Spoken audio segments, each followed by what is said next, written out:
Oi, enfermagem, tudo bem com vocês? Eu sou a professora Alcione Abreu.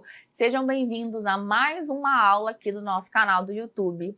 Espero que vocês estejam sempre acompanhando o canal. Então, cada semana, toda semana, tem um vídeo novo para vocês aqui no canal do YouTube.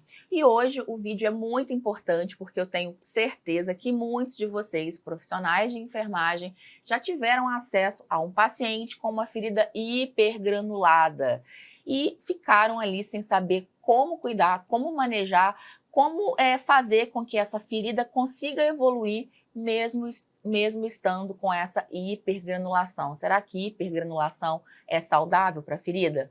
Então, nós vamos falar com todos os detalhes aqui com você. Eu vou trazer para vocês todas as minhas experiências com manejo de uma ferida com hipergranulação. Então, vamos lá? Eu preciso falar para vocês, convidá-los a sempre o quê? Se inscrever no canal do YouTube, ativar o sininho, curtir e compartilhar muito esse vídeo, para que o meu canal chegue a mais profissionais de enfermagem, assim como você que amam tratar pessoas com feridas, que amam cuidar de pessoas com feridas. Então é muito importante que vocês enviem, compartilhem, multipliquem o conhecimento. Eu tenho certeza que vocês conhecem algum profissional, um amigo da enfermagem que ama cuidar e tratar de pacientes com feridas. Então, eu faço esse convite para você, siga, curta e comente muito aqui embaixo desse vídeo. Então, eu vou começar falando para vocês sobre o que é uma hipergranulação. Hipergranulação nada mais é do que o aumento da produção e o estímulo do tecido de granulação. Lembrando, gente, que o tecido de granulação é esse tecido de cor vermelha. Então, a hipergranulação é o aumento do processo de estímulo, é o excesso de produção de tecido de granulação que vai para fora das bordas, ele fica externo às bordas. E você vai visualizar que ele está externo. Aqui não, aqui eu tenho um tecido de granulação saudável. Se ele estivesse em excesso, se ele estivesse hipergranulando, eu teria o aumento, a elevação do tecido de granulação para fora das bordas. E isso causa um atraso no processo de cicatrização. Então eu preciso manejar, controlar essa hipergranulação para que a lesão cicatrize de forma correta. E essa hipergranulação ela pode ser causada por vários fatores, por exemplo, um câncer. O câncer é um tumor maligno, ele pode ser um causador de uma hipergranulação. Então, algumas feridas que não são crônicas, são feridas tumorais, podem estar apresentando uma hipergranulação. E essa hipergranulação ela é causada pela produção excessiva de novos vasos ali, de novos tecidos presentes na ferida tumoral. Em feridas crônicas, pode acontecer a hipergranulação por outros fatores, inclusive trauma. Então, quando o paciente traumatiza aquela lesão por uma causa acidental ou não. Ou tem um processo de inflamação ali localizado, aquela ferida está muito inflamada, vive com infecção. Então, a própria cronicidade do processo de cicatrização tende a favorecer a formação de tecido de hipergranulação. Em alguns casos também, por exemplo, o uso de ácidos graxos essenciais como um produto de escolha para tratamento tópico do leito da ferida de forma prolongada, também pode ser causador de uma hipergranulação. Então, a coleta de um bom histórico de enfermagem é super importante para saber como está evoluindo essa ferida, quanto tempo apresenta essa hipergranulação, como ela apareceu, se foi por meio de uso de algum produto, se teve algum trauma. Então, a história clínica do paciente, né, e todo esse acompanhamento da evolução do processo de cicatrização é muito importante para que a gente consiga identificar qual é o fator causal da hipergranulação.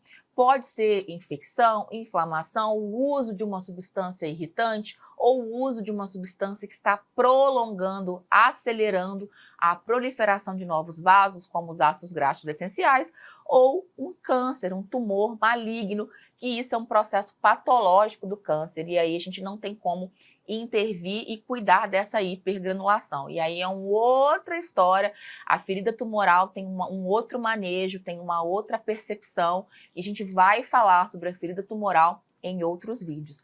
Mas hoje nós vamos falar da hipergranulação que acontece em feridas crônicas, onde eu posso sim intervir e eu preciso intervir para que haja uma cicatrização adequada. E é a hipergranulação que está retardando o processo de cicatrização. Aqui eu trouxe para vocês uma foto de uma úlcera no membro inferior que o próprio paciente, né, não sabia o que aconteceu. Não era um câncer, era uma ferida crônica, mas provavelmente foi um conjunto desses fatores que estimularam a produção excessiva de tecido de hipergranulação. Olha o que é a hipergranulação, né? Você tem essa presença de um tecido que está exteriorizando, está bem para fora da borda. E esse tecido de formação super excessiva eu não consigo cicatrizar, então eu preciso manejar. Nesse caso aqui, que é um caso muito crônico, e é necessário às vezes fazer uma excisão dessa hipergranulação, retirada desse tecido de forma cirúrgica, tá? Em casos mais graves como esse. Mas em casos não tão graves, onde você tem só um pouquinho de elevação de tecido, a gente consegue manejar com o uso tópico de alguns produtos. Então, nesse caso aqui, pode ser que a hipergranulação pode ter sido causada por um trauma, por um excesso de infecção ou o uso excessivo de algum produto. Então, esse é um caso mais grave de uma hipergranulação que, na maioria das vezes, só utilizar métodos corretivos de uso tópico não vai ter um resultado. Então, esse paciente vai precisar fazer uma excisão dessa área que está hipergranulada, e isso é feito de forma cirúrgica. O que eu posso usar como produtos de escolha que eu tenho acesso ali, né, no meu hospital, ou onde eu atendo, ou eu vou na casa do paciente? O que eu preciso utilizar, o que existe na literatura indicada para manejar a hipergranulação? Primeiro, eu tenho que identificar o que está causando a hipergranulação. É a infecção? Então, se for a infecção, usar produtos à base de prata, né, com a composição prata, vai o quê? Melhorar a colonização, vai tratar a infecção. Então, é a infecção que está causando a hipergranulação? Se for isso, eu vou utilizar coberturas com prata. Aqui eu tenho espuma de poliuretano com prata e tenho uma hidrofibra com prata. Então, são produtos que podem ser utilizados para manejar a hipergranulação caso ela seja ocorrida por conta de uma infecção. Além disso, né, você pode usar também a espuma.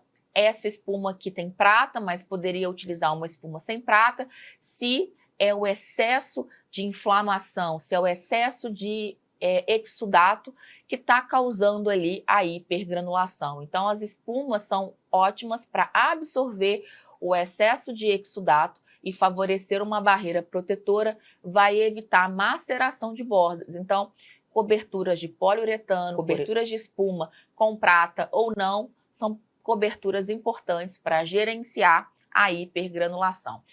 E eu não tenho, o paciente não pode, não tem acesso, o que eu posso utilizar para hipergranulação? Tem uma solução hipertônica de NaCl a 20%. Então, você vai impregnar uma gaze com essa solução e vai colocar diretamente como um curativo primário ali na ferida com troca diária. Então, você vai manter essa solução hipertônica por 7, por 15 dias, até a diminuição ali da produção excessiva do tecido de granulação. Assim que diminuiu, assim que restabeleceu a altura do tecido, as bordas estão ali na altura ideal, você para o manejo de NaCl, uma solução hipertônica a 20%. Eu trouxe para vocês aqui um modelo de uma receita para vocês pedirem para manipular, para a farmácia de manipulação, uma solução hipertônica em gel. Então, é um NaCl, é um sal, cloreto de sódio, dentro de um gel. E o gel, ele vai manter esse cloreto ali de sódio a 20% mais tempo ali na ferida, atuando, diferente de eu colocar a solução líquida de NaCl hipertônica. Então o gel ele vai manter mais coeso ali o produto e vai ter uma ação mais rápida e efetiva no manejo da hipergranulação desse tecido, ok? Então lembrando que é super importante você avaliar, você profissional de enfermagem, você enfermeiro, avaliar qual é a causa dessa hipergranulação, para você escolher a melhor cobertura, o melhor produto para tratar e manejar a hipergranulação. Então a hipergranulação ela tem inúmeros fatores, pode ser infecção, excesso de exudato, trauma, você pode ter de uma forma de estímulo maligno, no caso do tumor, ou até o próprio produto que você está utilizando ali de forma crônica. Tem pacientes que usam há anos o mesmo produto, sem verificar a fase de cicatrização. Então, por isso que a avaliação contínua do enfermeiro é super importante, a escolha de um produto ideal de acordo com a causa da hipergranulação é a chave do sucesso para a cicatrização. Então, o manejo da hipergranulação é uma etapa importante. Então, vocês agora sabem como manejar, sabem o que é tecido de hipergranulação e estão mais aptos agora a cuidar desse tipo de ferida. Então, não esqueçam de comentar, de dizer se vocês gostaram desse vídeo e encaminhar esse vídeo para outros profissionais de enfermagem. E eu estou sempre por aqui, toda semana, um vídeo novo no canal e espero que vocês estejam aqui para o próximo vídeo. Então, tchau, tchau. Até o próximo vídeo.